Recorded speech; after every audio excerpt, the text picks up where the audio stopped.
Mesdames et messieurs, merci beaucoup pour avoir répondu à notre invitation. Nous sommes venus dans le Kivu, en commençant par Goma, parce que nous devrions absolument compatir avec la population du Nord Kivu en général et celle de Beni en particulier qui vit des horreurs inexplicables. On continue à tuer à Beni, même au moment où nous parlons, on tue à Beni. Et nous avons dit à notre population toute notre compassion, tout notre soutien et qu'elle tienne bon puisque l'espoir est permis. Nous avons fait Niragongo, on a fait Goma et partout, nous avons échangé dans un meeting interactif avec la population. Parce que c'est aussi une opération écoutons le peuple. Nous devons cesser à partir de Kinshasa ou à partir de nos bureaux, nos maisons, penser à la place du peuple. Donc c'est pourquoi chaque année, 2 fois, je descends sur le terrain pour donner la parole aussi au peuple. C'est comme ça que dans tous ces meetings à Goma, j'ai choisi chaque fois 4 personnes, des mamans, des papas et peut-être parfois des jeunes, pour qu'ils disent eux-mêmes quels sont les problèmes qu'ils vivent dans leur contrée, pour que nous, les leaders, nous puissions nous en approprier. Je suis venu à Bukavu parce que j'étais invité par M. Milo pour venir prendre part au tribunal sur le Congo. J'ai pris part au tribunal sur le Congo, c'est très important parce que, vous le savez très bien, le drame congolais est resté oublié. C'est comme qui dirait un génocide oublié. Le pillage des ressources minérales et même naturelles du Congo, c'est toujours dans les rapports des Nations Unies sans lendemain et sans sanction. Et nous avons pensé, pour nous, et nous sommes convaincus, qu'un film tourné par des professionnels et soutenu par le monde entier, surtout l'Union européenne ou quelques pays d'Europe, ce film-là où on donne l'occasion, non seulement aux multinationales de s'exprimer, qui sont mises en cause, mais on donne l'occasion aux autochtones de dire si les multinationales qui sont venues s'installer chez eux, c'est une malédiction ou un bonheur. C'est un espoir ou un désespoir. C'est très important parce que nous avons parlé, en dehors des mines, nous avons parlé des massacres qui a eu lieu dans cette contrée de notre pays, dans le sud Kivu. C'est comme ça que nous avons apprécié tour à tour les discussions, les échanges autour des Bissier, la mine qui avait été découverte par les artisanaux, les paysans, mais finalement qui fait l'objet des convoitises des grandes multinationales. Et nous avons dit que nous ne sommes pas contre les multinationales. Et encore moins les artisanaux de Walikale ne sont pas contre les multinationales.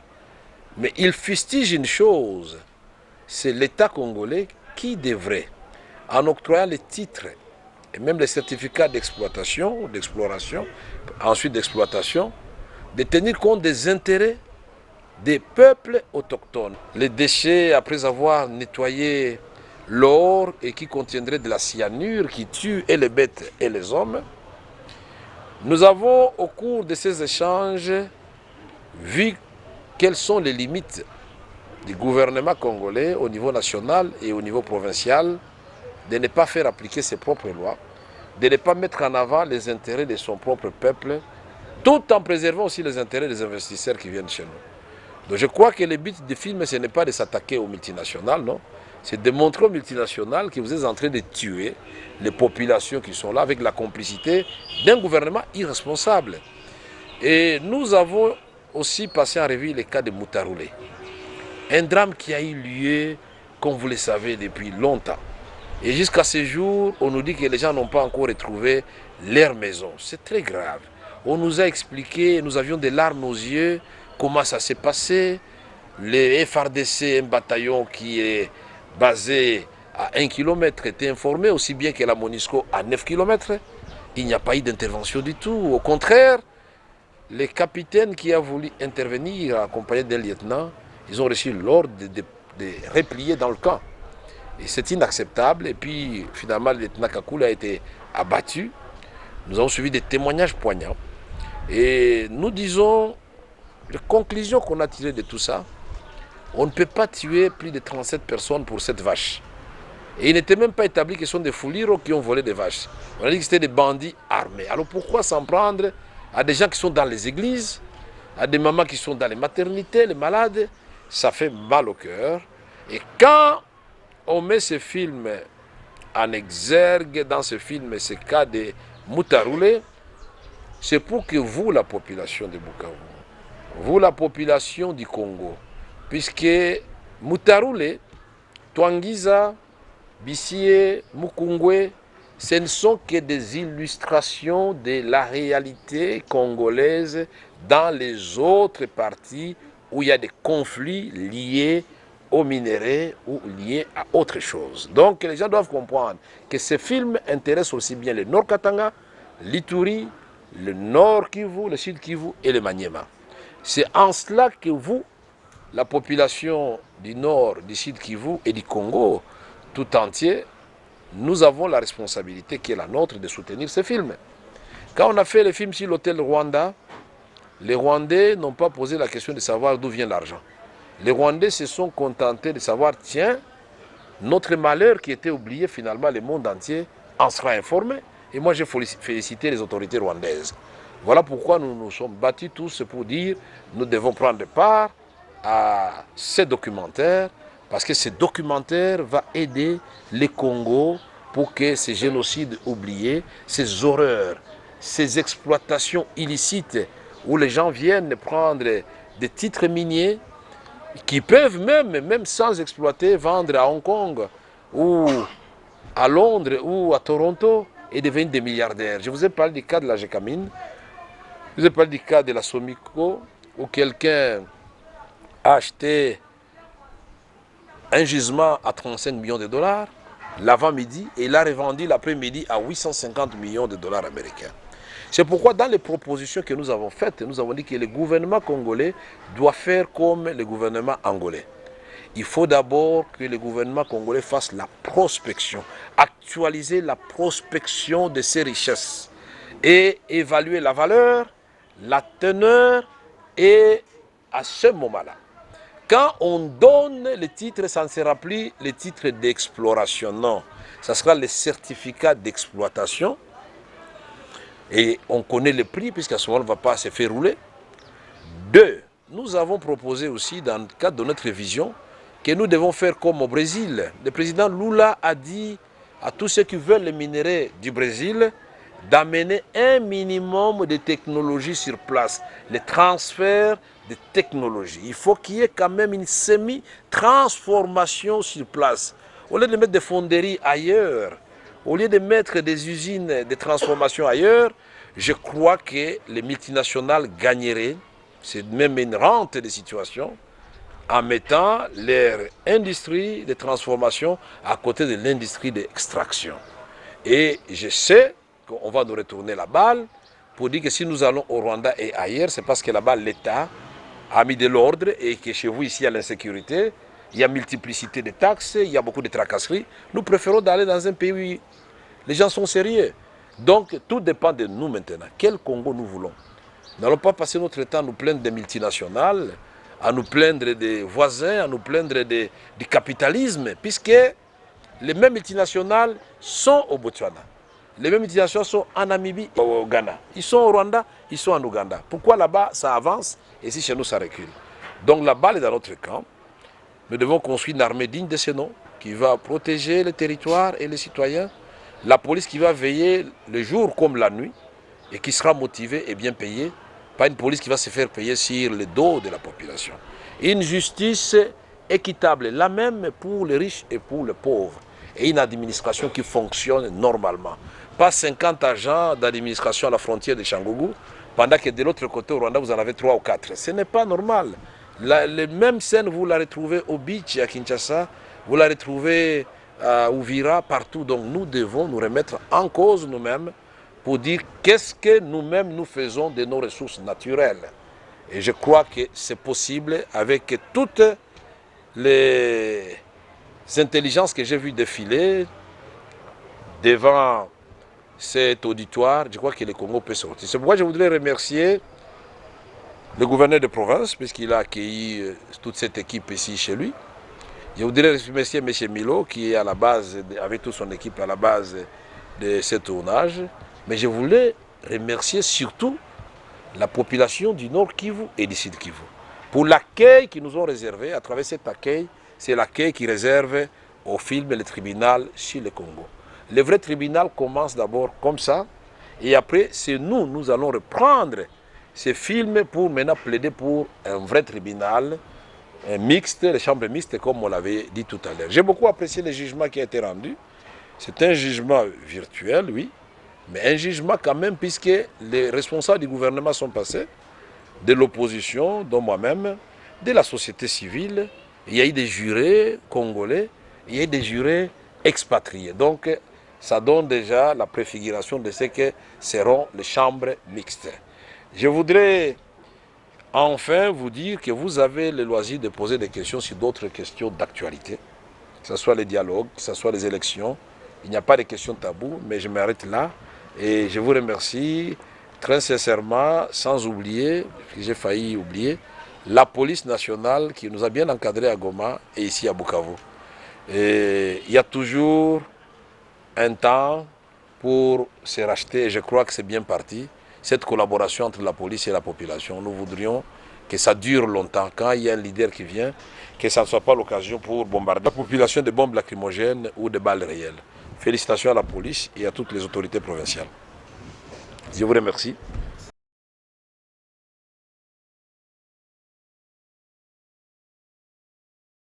J'ai quelques petites questions à vous poser. L'Église catholique en RDC a souhaité lundi que le dialogue national que prépare le chef de l'État, Joseph Kabila, débouche sur un consensus autour du calendrier électoral que l'opposition juge trop serré pour être tenu. Que pensez-vous de cette démarche de l'Église catholique? Ça, c'est la première question. Vous venez tout à l'heure de brosser un tableau sombre mais réaliste de la situation sécuritaire ici au Kivu. Je voulais savoir, quelle est votre vision sur le Congo une fois élu président de la République? Et enfin, quelle est selon vous, parce que les élections approchent, quelle est selon vous la responsabilité des leaders politiques, religieux et locaux face à l'instrumentalisation des identités? Merci. Je m'appelle Dona Moussema, je suis de Riba FM. Je représente aussi Intermédia Grand Lac, qui regroupe le Rwanda, le Burundi et la RDC. Et je suis aussi du journal Le Pront en ligne. Monsieur le Président, merci pour votre exposé. À vous entendre parler, comme toujours d'ailleurs, vous soulevez là un problème de crise du leadership au niveau du sommet de l'État. Et vous avez toujours été candidat, vous avez été candidat président de la République, vous voulez encore être candidat président de la République. La population me demande de vous poser cette question. Est-ce que vous êtes porté par la communauté internationale?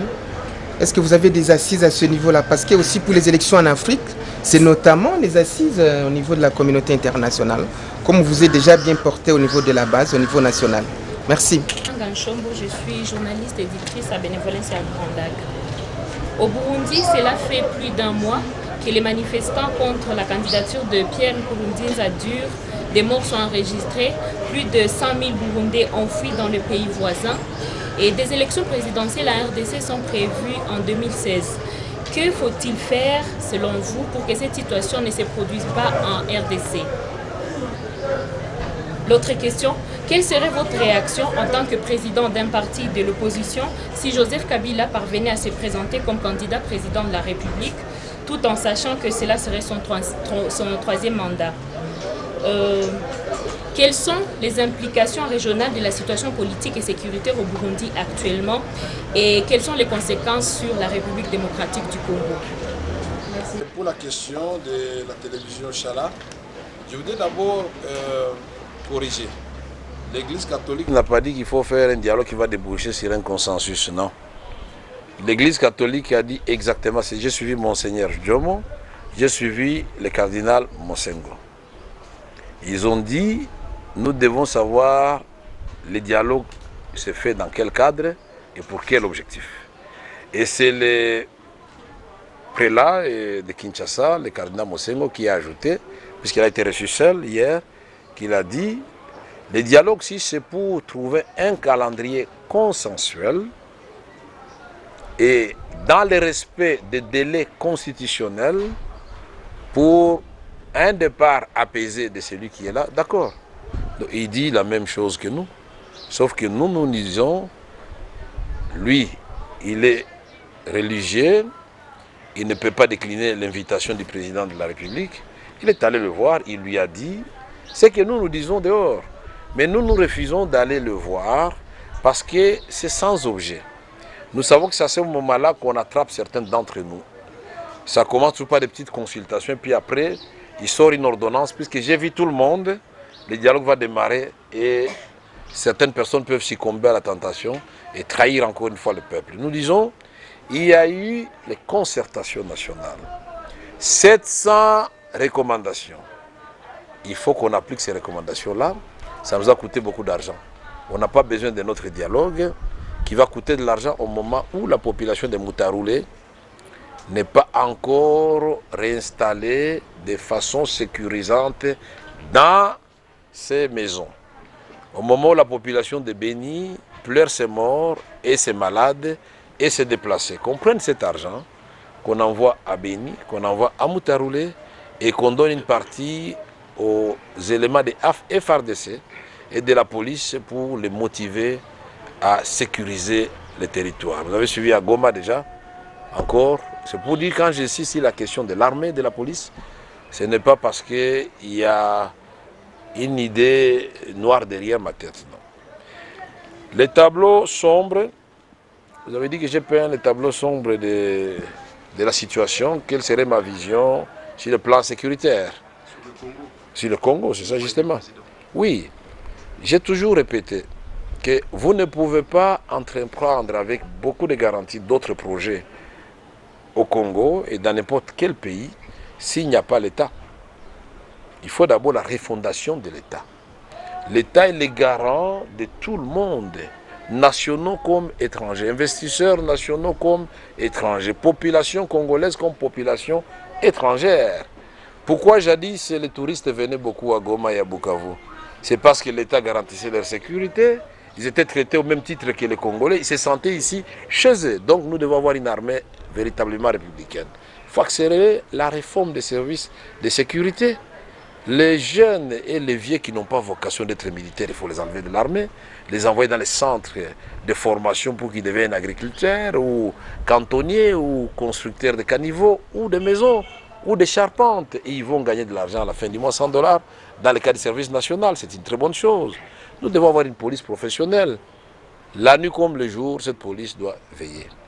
Nous devons avoir une justice, comme je l'avais dit, au service de tous les citoyens congolais et une administration qui fonctionne. Mais ceci dit, nous avons des ressources naturelles. Nous avons des ressources humaines et c'est d'ailleurs la première ressource.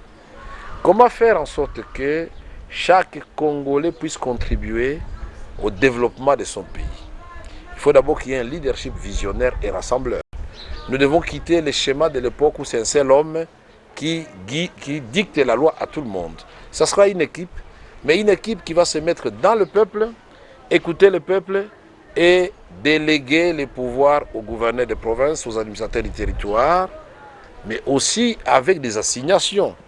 S'ils ne remplissent pas leur mission après 3 mois, 4 mois, 6 mois, on les change, on doit pouvoir sanctionner. Ils ont l'obligation du résultat. Mais pour donner à manger aux gens, il faut commencer d'abord par combattre les antivaleurs. Le viol, la corruption, le népotisme, le tribalisme, tout ça, ça fait partie de notre programme. Mais avec les terres que nous avons, on peut nourrir tout le monde. Les eaux que nous avons, on peut donner de l'eau à tous les Congolais. Les réserves en énergie, nous pouvons donner de l'électricité à tous les Congolais. Et puis, il ne faut pas penser que nous vivons seuls. Il y a toute la région. C'est comme ça que moi, j'avais imaginé qu'on peut construire une route qui partirait de l'océan Indien jusqu'à l'océan Atlantique. Les gens vont circuler et les groupes armés vont diminuer. 2 routes. Une autre qui partirait de Pointe-Noire jusqu'à Dar es Salaam. Et une autre de Durban, elle est déjà arrivée à Lubumbashi, mais qui peut monter jusqu'en Égypte. Mais aussi les eaux du fleuve Congo, qui se déversent dans l'océan Atlantique et qui deviennent des eaux salées pendant que le lac Tchad est en train de s'assécher. On peut construire un canal avec l'argent du Tchad et de tous les pays concernés pour qu'ils captent cette eau douce du Congo. Ça va d'abord permettre aux jeunes gens qui vont dans les histoires de Boko Haram de reprendre l'élevage, de reprendre l'agriculture. Le Congo est à la croisée des chemins, malheureusement à la croisée des chemins des horreurs. Il y a les Chebabs qui viennent de la Somalie, qui ont déjà frappé à la porte de Kampala. Il y a les Boko Haram qui vont faire jonction avec les anti-Balaka au niveau de Centrafrique. Imaginez-vous s'ils entrent sur le territoire congolais et qu'ils investissent l'Est, où il y a les coltans, il y a l'or, et puis un peu plus bas, il y a l'uranium. On peut oublier le monde entier. Donc le monde peut sauter à partir du Congo. C'est pourquoi dans ma théorie de la verticale, j'ai dit, les Européens doivent aussi venir affronter les défis qui se posent en Afrique. S'ils ne les affrontent pas, il y a l'effet boomerang, c'est comme ça qu'il y a des gens qui traversent la Méditerranée, ils vont perturber la paix de l'autre côté. Nous sommes maintenant désormais dans un monde où nous devons être solidaires. L'Afrique doit jouer son rôle, l'Europe, l'Amérique et l'Asie. Mais pour que chacun joue son rôle, il faut remettre de l'ordre dans chaque maison. Nous les Africains, nous devons d'abord créer une intégration au sein de nos pays et toutes les organisations sous-régionales. Et je crois que l'Afrique va relever la tête le jour où le Congo, qui est un éléphant, va s'élever et marcher. La responsabilité sur l'instrumentalisation des identités, tout et tout. Vous savez, ça c'est un dossier très dangereux. Et j'ai toujours dit, les gens qui veulent se faire élire en allant stigmatiser d'autres ethnies sur le terrain, ce sont des criminels. Ce sont de vrais criminels. Mais comme le peuple parfois adore le populisme, et comme le peuple parfois quand vous lui dites que votre malheur c'est l'autre, ça passe facilement. Mais heureusement le peuple du Kivu, avec tout le travail que nous avons fait, ça commence à partir. Et vous avez suivi les gens de la plaine des Rosiers qui ont dit, nous avons des neveux parmi nous, des cousins. Le problème vient d'ailleurs. Il y a des intérêts cachés, aussi bien au niveau de la province qu'au niveau de Kinshasa. Les FDLR, pourquoi on ne termine pas le phénomène? Pourquoi au moment d'attaquer les FDLR, brusquement le gouvernement congolais dit qu'il ne peut plus collaborer avec la MONUSCO? Il y a anguille sous roche. Nous disons, nous ne pouvons que condamner cela, établir les responsabilités, je sais que vous savez le faire mieux que moi. Ce ne sont pas les populations qui sont là qui sont responsables. C'est manipuler aussi bien à Kinshasa, ici en province, et peut-être dans les pays voisins, certainement aussi dans les pays voisins. Nous disons Donado de Iriba. Non, vous savez que les élections, c'est avant tout l'affaire des Congolais. On ne va pas poser la question à Mme Hillary Clinton. Vous êtes candidate à la candidature pour devenir candidate présidente de la République des États-Unis, ou des États-Unis d'Amérique. Est-ce que le reste du monde vous soutient? Non. La première préoccupation, c'est de savoir, est-ce que vous avez une vision qui rencontre les attentes des Américains? Moi, je crois que c'est ça qui doit être la préoccupation. Mais ceci dit, je ne suis pas détesté par la communauté internationale. J'ai des entrées, j'ai des amis, mais à tous mes amis, j'ai dit oui, c'est très bien, vous pouvez me soutenir, mais je sais que ce sont les Congolais qui vont déposer les bulletins dans les urnes. Donc ne nous trompons pas de terrain, il ne faut pas se tromper de là où on doit aller faire sa moisson, c'est ici. Vous pouvez tranquilliser la population, je n'ai rien contre la communauté internationale, tout comme elle aussi n'a rien contre moi. Et d'ailleurs, le peu de temps qu'on avait passé à l'Assemblée nationale, j'avais reçu l'honneur d'être visité par le secrétaire général des Nations Unies, M. Ban Ki-moon, accompagné de son épouse. Et il avait dit qu'il venait nous encourager de la manière dont nous menions la démocratie au sein de l'Assemblée nationale. Ce n'est qu'un exemple, je peux vous citer beaucoup d'autres, mais je préfère être modeste. À vous de mener vos investigations. Iranga Chombo, j'apprécie beaucoup, vous avez posé beaucoup de questions pendant le tribunal. J'ai vu, vous avez fait beaucoup d'interventions aussi. Et pendant la conférence de presse, vous dites ça fait les manifestations au Burundi, 1 mois, ça fait des morts, et vous dites nous serons aux élections en 2016, les implications chez nous.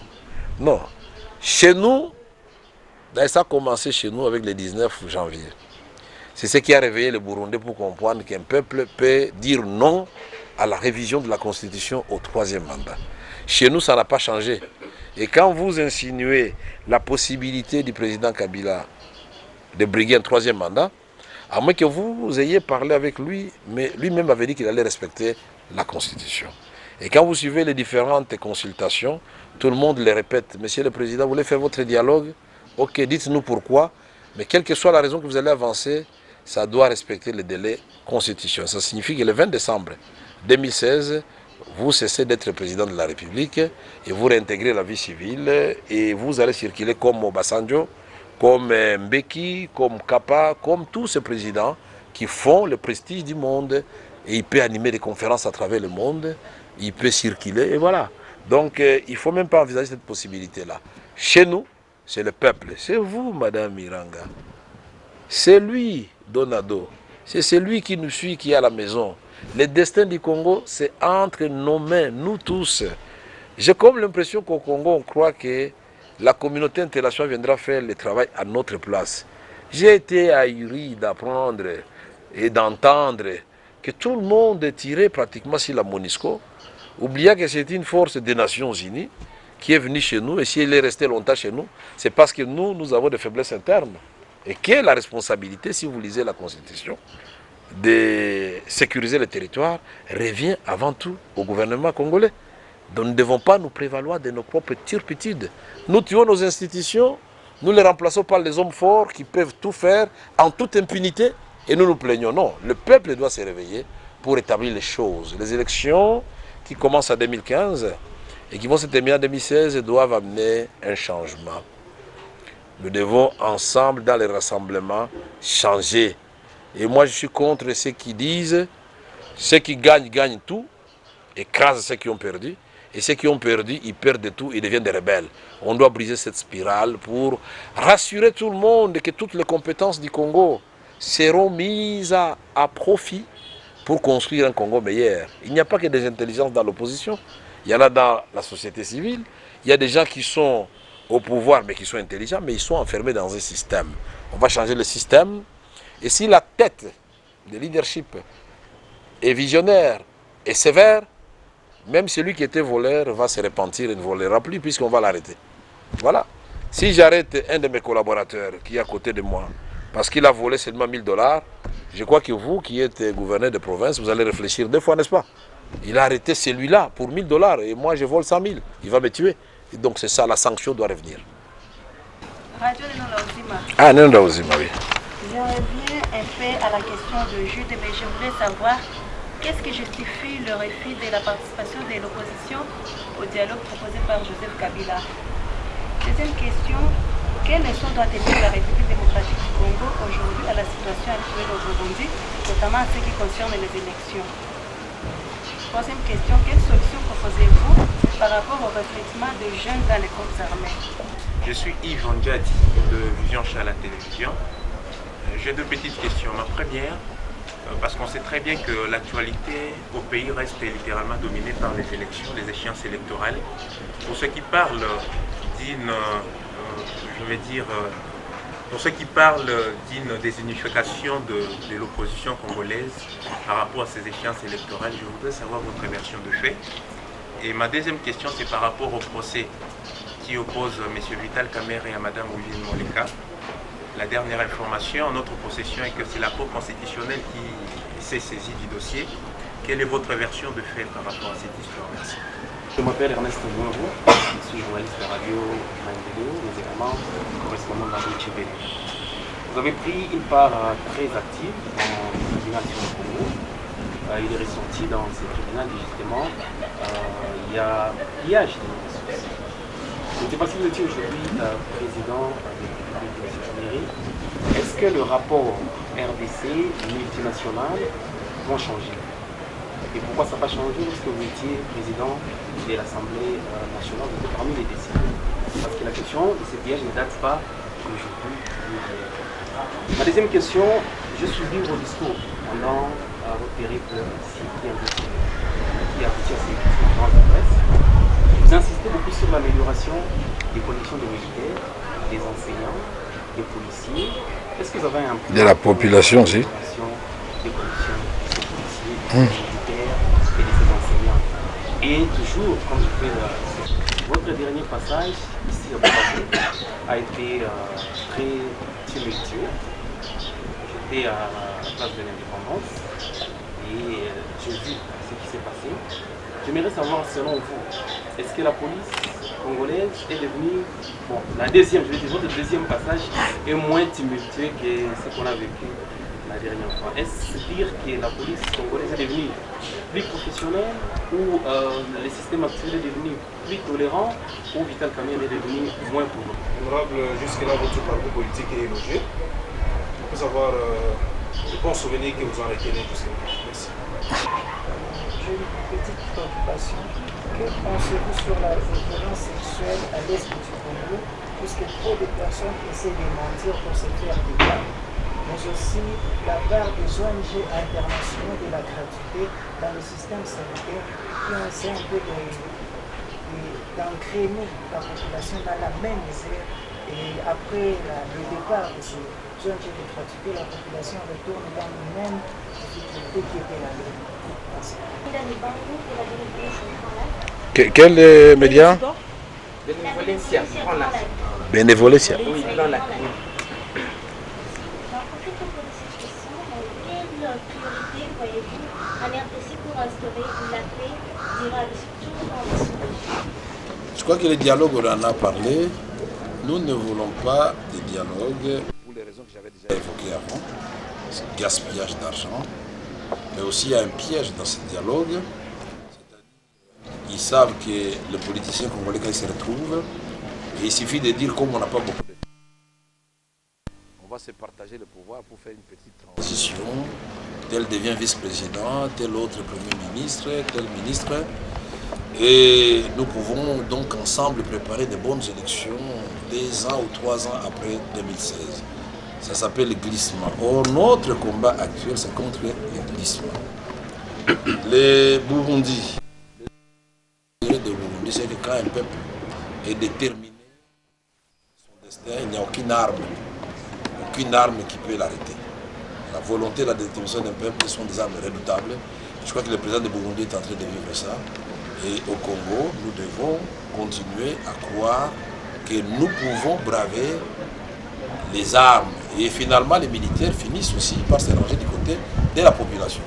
Si ça dit 2 ou 3 jours au Congo, vous allez voir, les militaires vont comprendre parce qu'ils souffrent avec la population. Les jeunes des groupes armés, ça rejoint la question que vous avez posée aussi. Les jeunes dans les groupes armés, au fait, c'est le phénomène d'abord, du fait que beaucoup de jeunes qui étaient dans l'exploitation artisanale des minéraux se sont retrouvés chômeurs.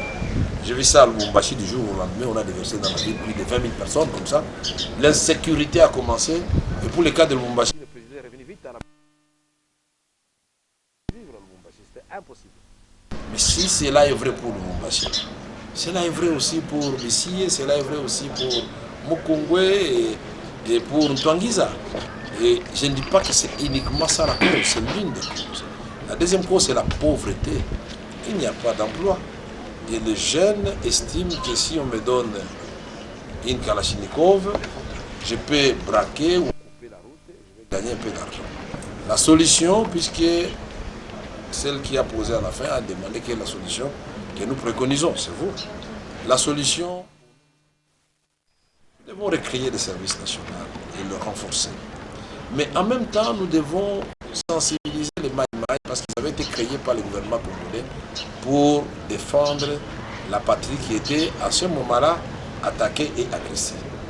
Mais nous sommes à une autre époque où finalement, parce qu'on a fait l'intégration des RCD, des MLC et des autres CDKML dans l'armée où les gens qui étaient des caporaux se retrouvent des généraux qui crée des frustrations pour des vrais soldats formés à Saint-Cyr, à l'EFO, à l'école royale militaire.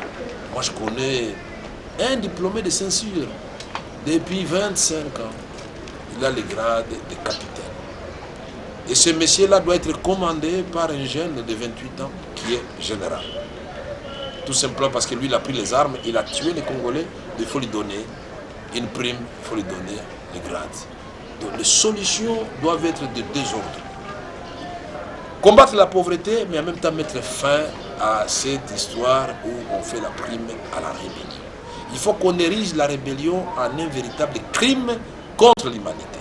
Et que tout celui qui va prendre les armes contre ce pays et contre ses concitoyens, à partir du moment où on a déjà un processus démocratique qui soit pas parfait ou pas, mais si vous prenez encore les armes, monsieur, vous avez l'occasion de créer un parti politique, pourquoi vous allez prendre les armes? Et surtout quand ils sont instrumentalisés par l'extérieur. Nous disons, ces jeunes-là, il faut créer des centres de formation où on va les former en plusieurs métiers. Et si pendant la formation, ils ont une petite bourse d'abord de $50, même $25, ils sont à l'internat, il faut créer tout ça. Former pendant 6 mois. Et après, on crée des brigades de reconstruction au sein des services nationaux. Ces jeunes qui étaient nuisibles pour la population deviennent des agents de développement. Mais il ne faut pas les garder ici, il faut les envoyer dans d'autres provinces. Il faut créer ça.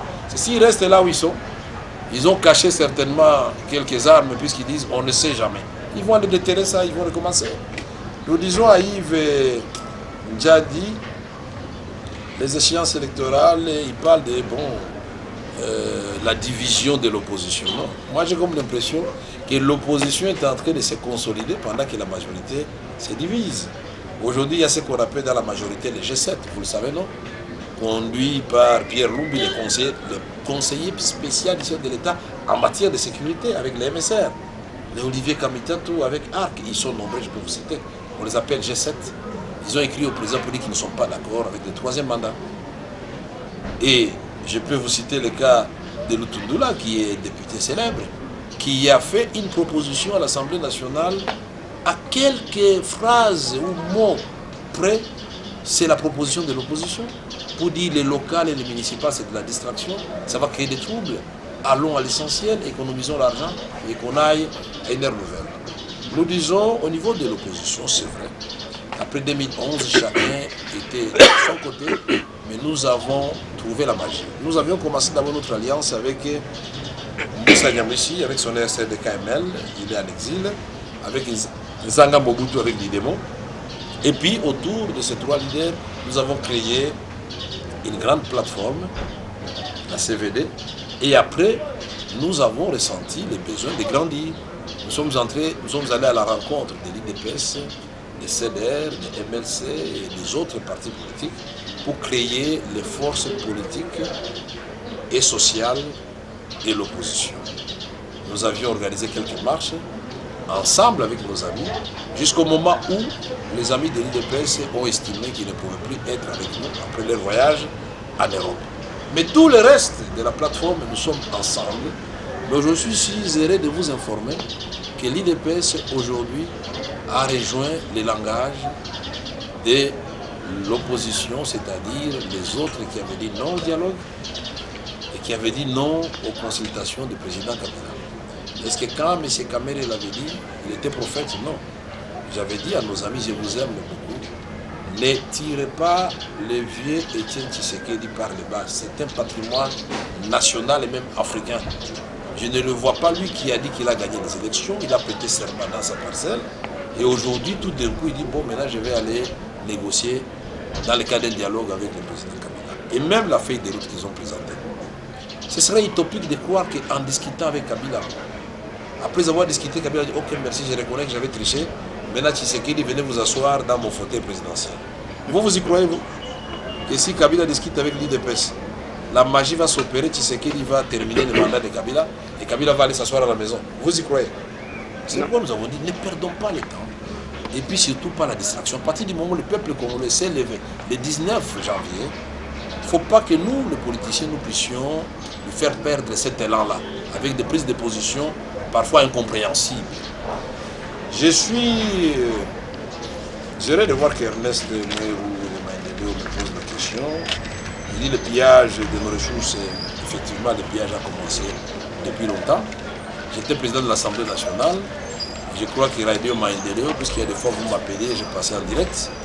Vous avez vu, quand il s'est agi de discuter des révisitations des contrats miniers, vous avez suivi la position de l'Assemblée nationale. Et sans complaisance, on a démontré au ministre des Mines que vous êtes en train de faire votre révisitation à la tête du client.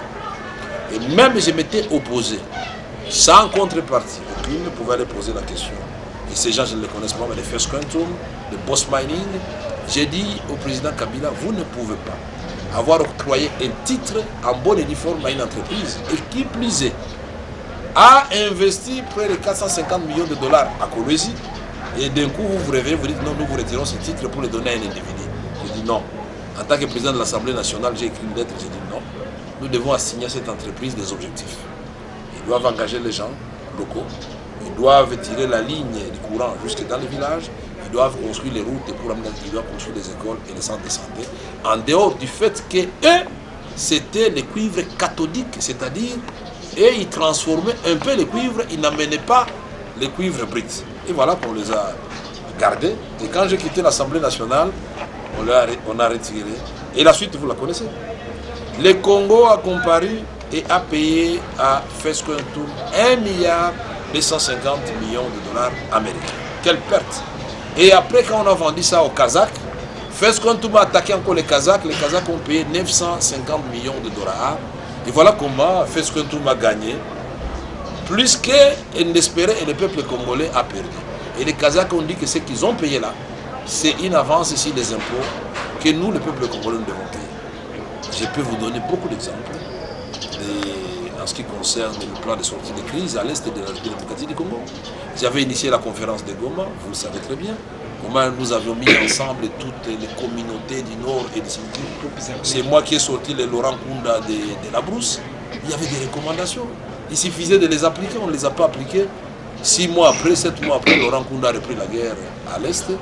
Et ils ont signé, mais finalement, maintenant, des accords secrets avec les gouvernements congolais avec les Rwandais. Et puis, comme le RCD a mis naissance au CNDP, le CNDP a mis naissance aussi au M23. Parce que quand on appréhende des Kunda, on laisse Ntaganda sur le terrain. Ntaganda continue, on le met hors de course. Il y a Makenga, c'est le M23. Maintenant, nous pensons qu'il n'y a pas d'autres officiers qu'on a laissés en réserve pour créer une nouvelle rébellion. Nous disons non. C'est tout le peuple congolais qui va s'élever contre ce genre d'agissement. Nous disons non à toutes ces rébellions-là. Ce que nous voulons, c'est le plan que nous avons proposé, que le Congo, le Rwanda et le Burundi peuvent trouver un espace de collaboration et d'échange mutuellement avantageux à tout le monde. Mais n'entrez pas chez moi par effraction. Nous devons identifier les intérêts communs. Le lac Albert, on peut l'exploiter ensemble puisqu'il appartient aux deux pays. Les gaz méthane, on peut l'exploiter ensemble. La rivière Ouzizi, les barrages, ils donnent du courant au Rwanda plus qu'ils ne le donnent à Bukavu, puisque tout le temps mon courant ici est parti, pendant que quand je regarde de l'autre côté, il y a de l'électricité. Les gens d'Ouvira pleurent quand ils voient de l'électricité à Bujumbura pendant qu'il n'y en a pas à Ouvira. Et que le barrage est au Congo, ici, vous connaissez le barrage, à Goma c'est le même spectacle. Donc, est-ce que c'est la faute au Rwanda ou au Burundi ou bien c'est la faute au leadership congolais? C'est ça la question. Donc moi je crois qu'il y a beaucoup de solutions. Le procès, mon cher ami, moi je suis un légaliste. Comme c'est parti à la Cour constitutionnelle, c'est un premier test pour la Cour constitutionnelle, puisque dans tous les livres, dans tous les codes du Congo, nulle part on a dit que dénoncer la fraude électorale, c'est une infraction. Et encore, la loi sur les partis politiques, à son article 30, dit que les partis politiques et leurs animateurs ne peuvent être poursuivis que pour des actes qui portent atteinte à la sécurité intérieure et extérieure de l'État congolais. Est-ce que le fait de dire que Kabila a triché, Wivine Moleka a triché, parce que c'est une liste longue. Les gens croient qu'il n'y a que Wivine, mais le numéro 1 que j'ai mis sur cette liste, c'était Kabila. Donc, puisque Kabila ne m'a pas attaqué, donc lui, il reconnaît qu'il a triché ou quoi? C'est quoi cette affaire? Et la Wivine Moleka en question, elle est députée. Elle a été préjudiciée où? Alors nous disons...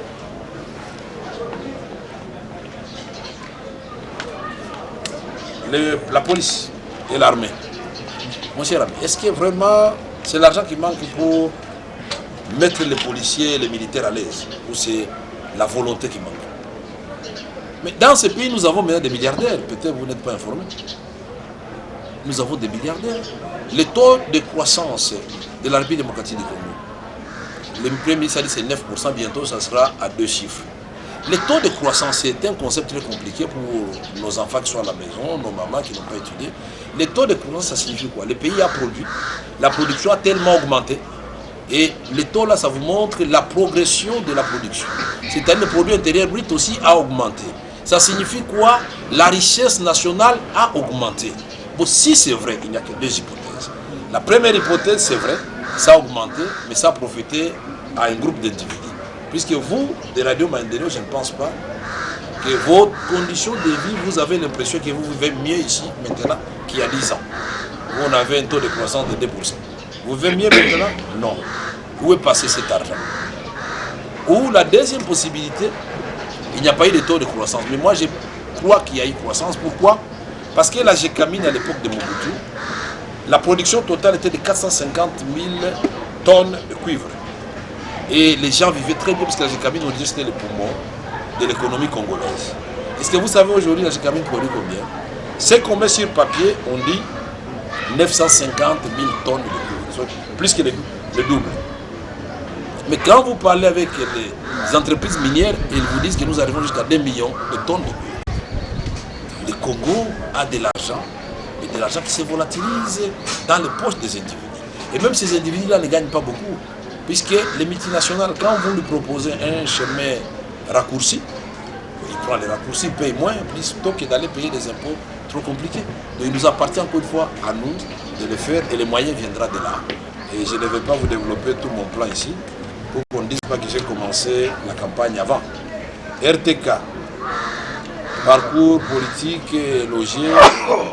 Ce qui me marque le plus, c'est quand j'ai été choisi par M. Laurent Désiré Kabila pour discuter et parler pour le peuple congolais dans le cadre des accords de Lusaka, pour mettre fin à la guerre chez nous. Et je voudrais vous tous vous dire ceci pour conclure.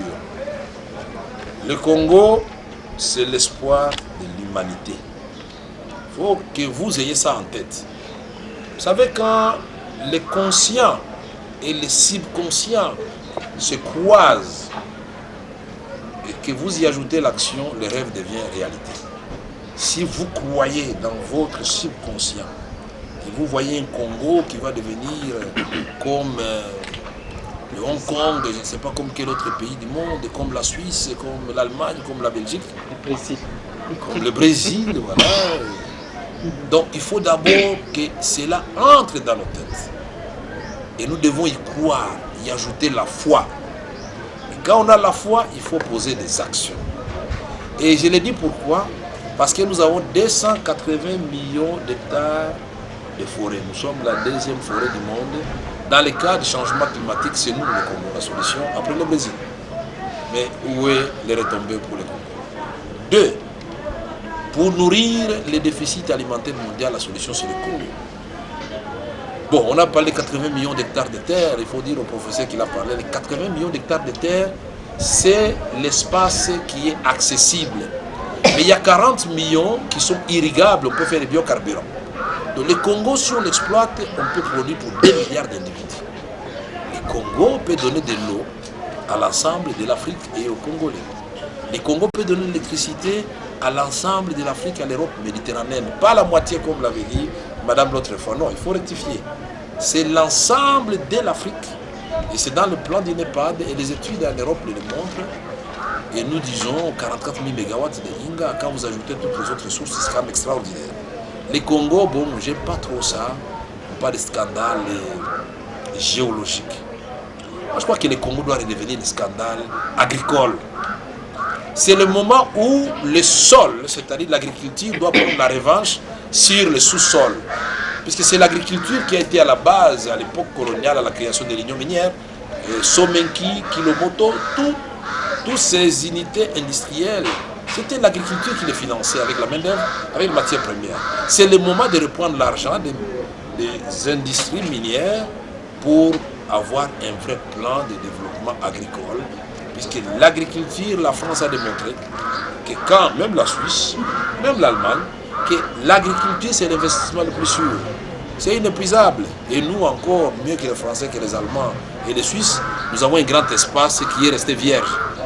Dans ma ferme, je cultive bio.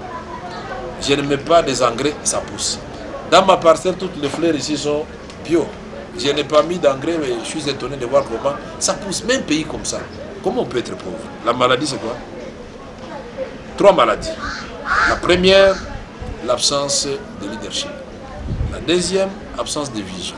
La troisième, la déliquescence de l'État. Et si on nous guérit de ces trois maladies-là, nous guérissons de ces trois maladies-là, le peuple va suivre, puisque le peuple ne peut travailler que si nous, dans le cas de la théorie de la locomotive. Si la locomotive est puissante, elle va tracter tous les wagons. Et ce n'est pas seulement la locomotive qui va arriver à destination, tous les wagons vont arriver à destination. Nous devons recréer la classe moyenne au Congo. Que nous ayons des investisseurs extérieurs, d'accord, mais nous devons renforcer aussi les opérateurs économiques nationaux, parce que c'est là notre toile de fond, notre tissu économique. J'ai dit, et je vous remercie, et je vous charge de remercier encore une fois la population du Grand Kivu. Je ne suis pas de ceux qui pensent que quand on dit Grand Kivu, on insinue qu'on va couper le Congo, non. Ça insinue tout simplement l'idée de l'unité des trois Kivu qui connaissent les horaires qui sont pratiquement les mêmes. Et que le film qu'on a tourné ici concerne aussi bien Kamituga, Salamabila, partout là-bas, ça concerne les Nord Kivu, et je crois que c'est dans ce cadre-là que nous parlons du Grand Kivu. Parce que culturellement, nous restons unis. Administrativement, nous sommes séparés. C'est Kivu, Nord Kivu et Maniema. Je vous remercie pour votre attention et pour l'honneur que vous m'avez fait en venant répondre nombreux à ce point de presse.